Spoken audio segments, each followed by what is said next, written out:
பைபிளில் இயேசு கிறிஸ்துவானவர் இந்த உலகத்தில் வாழ்ந்த நாட்களில் சொன்ன வார்த்தைகள், வருத்தப்பட்டு பாரம் சுமப்பவர்களே நீங்கள் எல்லாரும் என்னிடத்தில் வாருங்கள், நான் உங்களுக்கு இளைப்பாறுதல் தருகிறேன்.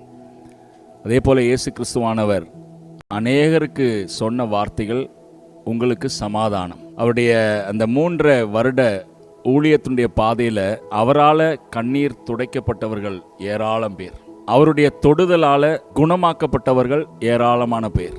சட்டுன்னு மனசில் ஞாபகம் வந்த ஒரு சம்பவம், கண்ணு தெரியாத ஒரு குருடன் இயேசு வருகிறார் அப்படிங்கிறத அறிந்து ரோட்டோரமாக நின்று, தாவீதின் குமாரனே எனக்கு இறங்கும் அப்படின்னு சொல்லி கெஞ்சுகிற ஒரு காட்சியை நம்ம பார்க்குறோம். கூட இருந்தவங்கெல்லாம் சொன்னாங்க, நீ சத்தம் போடாத, நீ பேசாத அப்படின்னு சொன்னாங்க.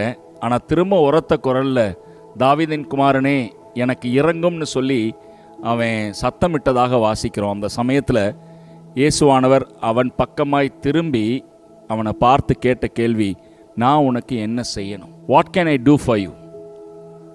அருமையான தேவ பிள்ளைகளை, இன்றைக்கும் இந்த இயேசு கிறிஸ்துவானவர் இந்த அழைப்பை எல்லாருக்கும் கொடுத்துட்டே தான் இருக்கிறார். மனதில் பாரத்தோடையும் சஞ்சலத்தோடையும் கண்ணீரோடையும் இருக்கக்கூடிய எல்லாரையும் அவர் அழைத்து கொண்டே இருக்கிறார். ஏன்னா அவரிடத்துல தான் அந்த சமாதானமும் சந்தோஷமும் இருக்குது. ஒருவேளை இந்த அர்த்தமுள்ள ஒரு பாடலோடு கூட இந்த ஒரு எபிசோடை முடிக்கிறோம். நம்ம இயேசு அழைக்கிறார் இல்லையா?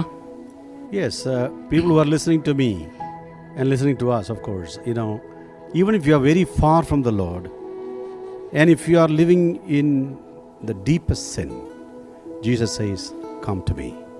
That call is universal, and that call is for you. We will meet you in the next episode.